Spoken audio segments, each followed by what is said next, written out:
Hey everybody, I hope you're all doing well. So the time has come for me to set up my 2025 bullet journal. I'm going to be using this A5 notebook from Archer and Olive. I do believe it's from the 2023 Halloween box, and I like my setup pages to match the cover of my journal. So I found this set of stamps on Amazon. I'll be using black ink and platinum ink. I feel like the platinum shows up silver and a little bit easier to see than the actual silver, so we'll be using that and some letter stamps as well. And then I have these two washies that I found with key and lock motif. And since this one is kind of craft paper color-ish, I'll also be using some craft paper. This is actually packaging paper, and then I'll be using black paper as well. This black paper is from this very inexpensive kind of doodle pad that I got for 99 cents. I'm using this one because it's thin paper and I didn't want to bulk up my journal with a lot of layers of 160 GSM paper. I'm not going to be doing a lot of lettering, but I will be using my Micron pens for some line work. And that for the most part is it. I'll tell you if I'm using anything else as I go along. Okay, so let's get started. I'm going to start with stamping my name in platinum ink on the nameplate. And I'm going to stamp the year in Roman numerals. I just felt like 2025 lends itself well to Roman numerals. And then I will frame that out with a couple of keys and a couple of locks. Of course, way off center on all of it, but we'll accept it and move on. I like to have a pocket on the inside of my cover. So I have this craft colored envelope. My first attempt at stamping the key and lock was horrible, so I flipped it over and did it again. I will make a border with some washi tape and then seal the envelope shut. I like to make an envelope because I feel like I like to make a pocket because the pocket on the back I feel like is a little difficult to use. And then I will set that aside for now.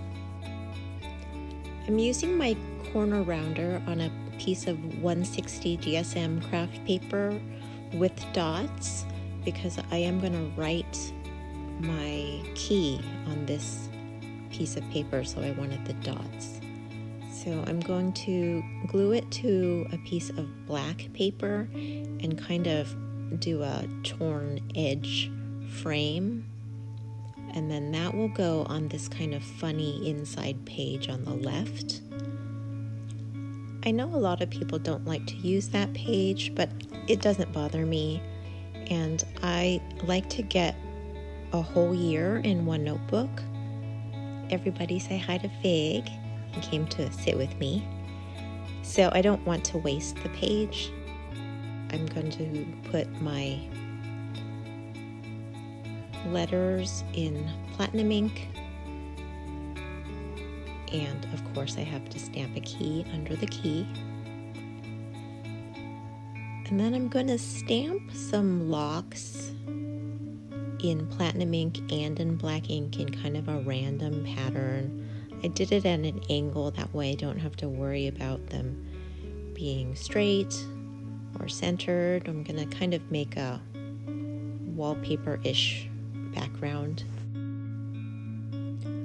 I'm not usually a stamper, so this is kind of new for me. I'm kind of learning as I go along. Luckily, I'm going for kind of a antique-y, organic look, so it doesn't have to be perfect, which it clearly is not. So now I'm ready to glue in the functional part of my key using my glue tape runner. And then I noticed that there was a kind of a blank spot underneath, so I just did one more stamp.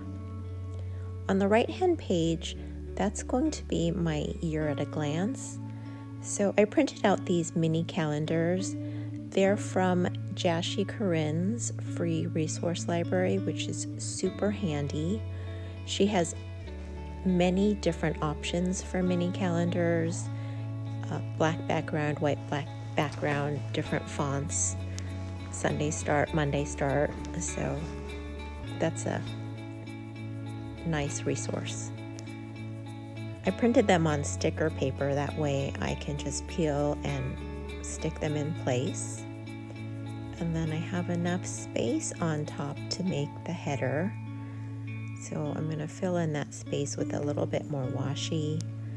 And then the header is just going to be the year again in Roman numerals with the platinum ink on black paper, again with a torn edge.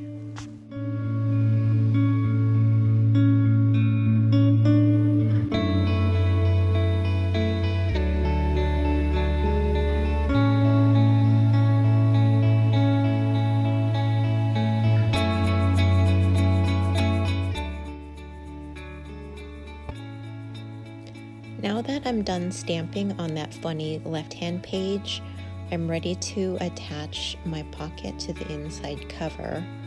I didn't want it there when I was stamping the locks because I didn't want the kind of uneven bumpiness to affect the stamping.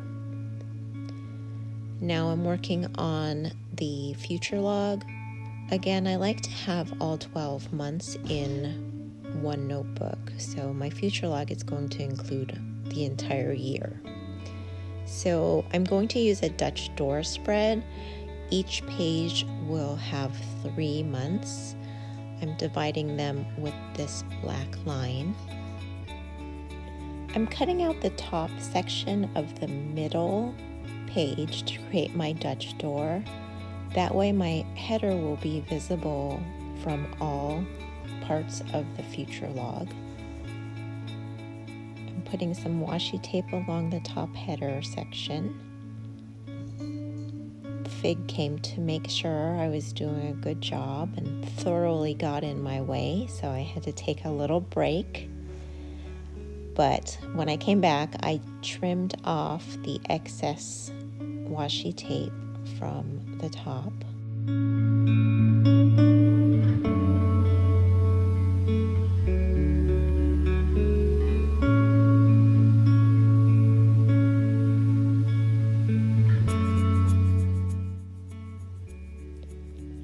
I'm tearing out a very thin strip of the craft paper to use as my header. And my supervisor had to come back to check on me. So I stamped out future log in black ink. And then I'm tearing out a small piece of craft paper for each of the monthly headers as well.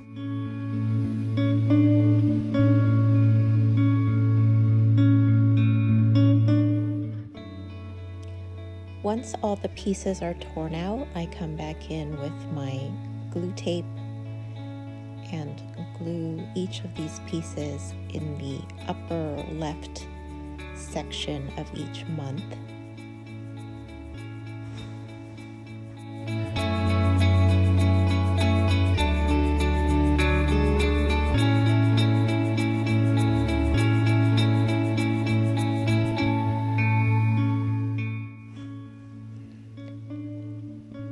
And I glue in my header as well.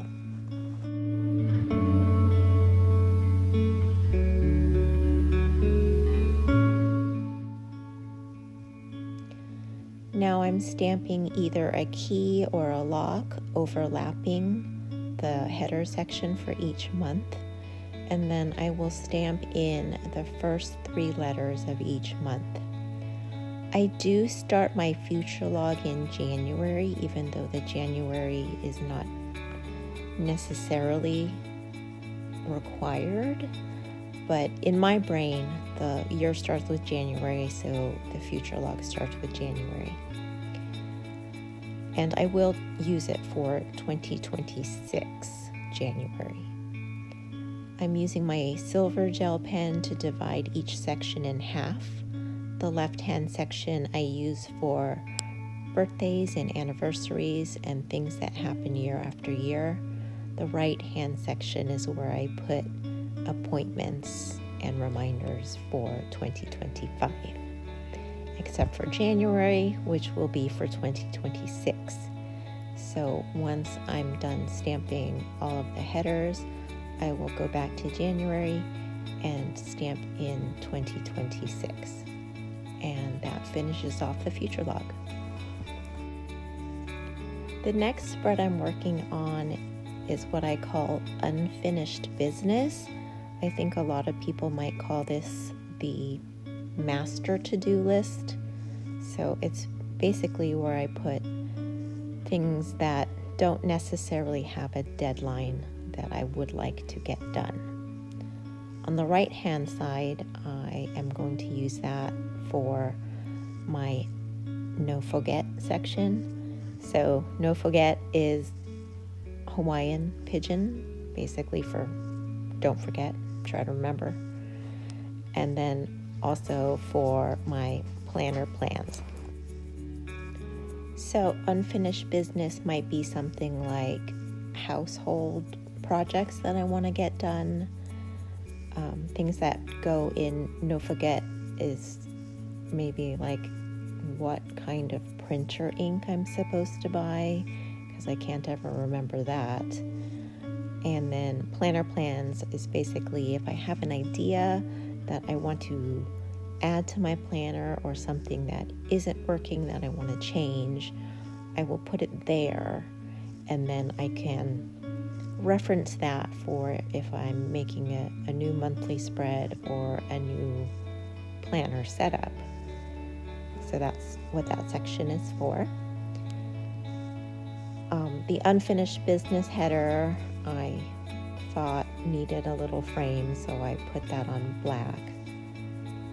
And then I'm just decorating with some washi and some stamps, and then framing it all out with just a wobbly black line.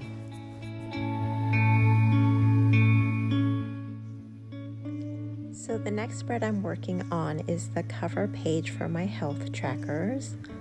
I penciled in a prescription bottle where I can list all my prescription medications, a supplement bottle where I can list all my over-the-counter medications, and a business card where I can reference all of my doctors. So I'm just outlining everything with my 1mm Pigma Micron. And then I added an ointment tube and a dropper bottle just to fill in some extra space. I'm going in with some mild liners to color in my bottles. I did lose a little bit of footage from this spread, but I just used the bullet end of the mild liner to make lines where I'll be writing in my information. My health tracker spreads are the main reason why I use a bullet journal and not a pre-printed planner. I have some chronic health issues that I like to keep track of. I have a lot of medications and supplements that I take and a lot of symptoms that I want to keep track of. So I find it convenient to keep them all together in the beginning of my journal. The ointment tube and the dropper bottle I just colored in with various shades of gray so they wouldn't stand out too much. And then I'm stamping out my header on black paper. I will do another torn edge and glue that in. Later on, I will come back and add a little bit of washi tape. But for now, I'm moving on to my actual tracker pages. So I use 2 spreads per month for my trackers. I made these little colored labels and I stamped out the first 3 letters of each month. These are gonna become my tabs. I like to set aside these pages at the beginning of the year. That way all of my health trackers are together, and I make these tabs so that I can quickly find each month. Most of these months are going to remain blank until I set up each monthly spread for that month during the year. I hope that makes sense. So I started with December. I stuck in all of my tab labels, and now I'm going to cut out the edge of the page to reveal the tabs underneath. Because I use 2 spreads per month, the pages that don't have a tab label, I remove the entire length of that page. The pages that do have a label, I only cut off the part of the page below the tab. That way, all of the tabs are visible behind. I hope that makes sense.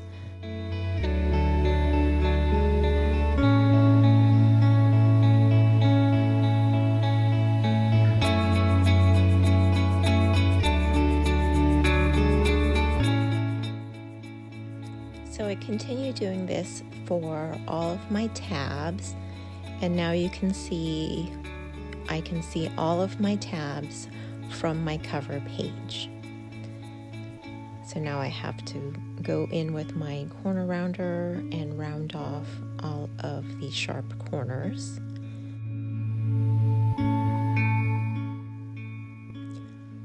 Once that's done, I will go in with my little scissors and try to clean up all the little corners of the tabs as well. And now time for the final flip through. Beautiful Archer and Olive notebook. Our inside cover has the pocket and my name and year way off center. The key and year at a glance. The future log with the end at the beginning. Followed by unfinished business, no forget, and planner plans. And then health trackers with all my health tracker pages set aside and ready to use. Thank you for watching. I hope you enjoyed.